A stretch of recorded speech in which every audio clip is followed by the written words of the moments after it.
दोस्तों, आपने कभी सोचा है कि हनीमून भी मौत की साजिश का हिस्सा बन सकता है? ये कहानी है इंदौर के 29 ईयर्स ओल्ड राजा रघुवंशी की कहानी। एक कहानी धोखे का हिस्सा। इस कहानी में एक विक्टिम नहीं बल्कि सच्चाई के जहर भरे राज भी है। चलो शुरू करते हैं इस कहानी को। इंदौर के ट्रांसपोर्ट कारोबारी और 29 वर्षीय राजा रघुवंशी एक मिडिल क्लास फैमिली से बिलोंग करते थे। 11 मई को राजा रघुवंशी और सोनम रघुवंशी की इंदौर में अरेंज मैरिज हुई थी, जिसके बाद उन्होंने हनीमून के लिए नॉर्थ ईस्ट जाने का फैसला किया। 20 मई को ये कपल गुवाहाटी पहुंचा, जहां इन्होंने कामाख्या मंदिर में पूजा अर्चना की। इस दौरान किसी ने शिलांग पहाड़ियों की तारीफ कर दी, जिसके बाद कपल 22 मई को शिलांग पहुंच गए। दोनों ने नेगियाई गांव में होम स्टे किया। 23 मई को इन्होंने होम स्टे से चेकआउट किया, जिसके बाद राजा और सोनम ने होसरा हिल्स जाने की प्लानिंग की। इन्होंने एक एक्टिवा स्कूटी किराए पर लिया, पूर्वी खासी हिल के मावला खियात गांव में पहुंच गए, जहां इन्होंने स्कूटी को पार्किंग पर लगा दिया और सिपारा होम स्टे तक जाने के लिए एक स्थानीय गाइड को साथ में ले लिया।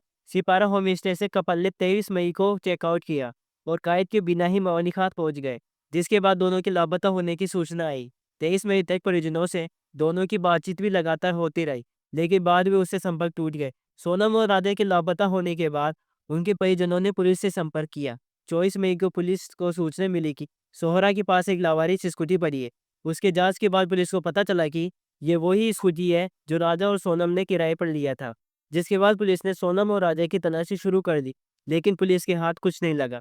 जिसके बाद पुलिस ने तलाशी अभियान में ड्रोन का इस्तेमाल की। 2 जून को पुलिस को वही सोजल फॉल के नीचे घाटी में एक शव गली सड़ी हालत में मिला।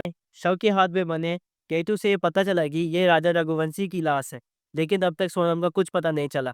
सोनम की तलाश में पुलिस ने सर्च ऑपरेशन और भी तेज कर दिया। पूछताछ में पता चला कि कपल ने मावली की याद से नेगिया जाने के लिए जिस जिस गाइड बकबर वानशाई को हायर किया था, उसने बताया कि इस यात्रा के लिए करीब 3000 सीटें उतरनी पड़ती है। इस यात्रा में लगभग 3 घंटे का समय लगता है। गाइड ने बताया कि इंदौर के कपल ने शाम करीब 3:30 बजे फ़ोन किया था। उसने उन्हें नेगियार तक गाइड करने का फैसला लिया। गाइड ने उन्हें वापस पारा होम स्टे पर छोड़।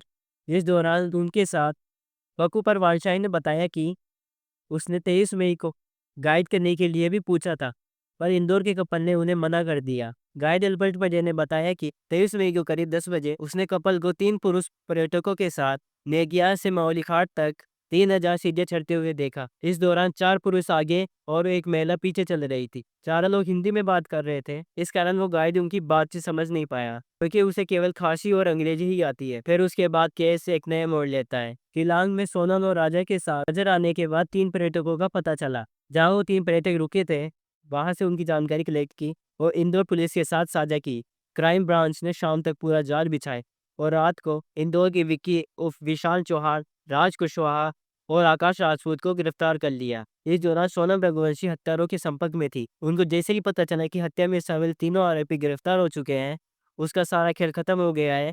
उसके पास सरेंडर के सिवा कोई चारा नहीं बचा। 16 दिन तक लापता रहने वाली सोनम अचानक रात को गाजीपुर पहुंची और रात 1 बजे अपने भाई गोविंद को कॉल कर गाजियाबाद में होने की जानकारी दी। इसके बाद भाई ने यूपी पुलिस को संपर्क किया और सोनम को ढाबे से पुलिस ने अपने गिरफ्त में ले लिया। दरअसल राज कुशवाहा और सोनम के बीच में अफेयर चल रहा था। राज सोनम के पिता की फर्म में काम करता था। सोनम भी अपने पिता और भाई के साथ कारोबार में मदद करती थी। वही उसका मेलजोल राज कुशवाहा से बना, जो प्यार में बदल गया। पुलिस की जांच में पता चला कि सोनम का राज कुशवाहा से प्रेम संबंध था। सोनम ने राज के साथ मिलकर राधा की हत्या कर दी।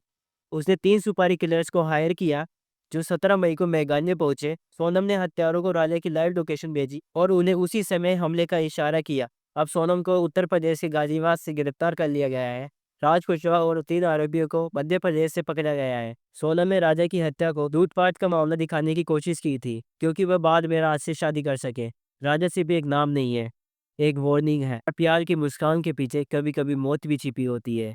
यह कहानी सिर्फ एक मलर नहीं, एक वेकअप कॉल है, जो आपको सतर्क करने के लिए आई। मैं हूँ आशीष और ये थी राजा रघुवंशी की कहानी। अगर आपको ऐसी और सच्ची कहानियाँ चाहिए तो चैनल को जरूर सब्सक्राइब करें। मिलते हैं अगले सच के साथ।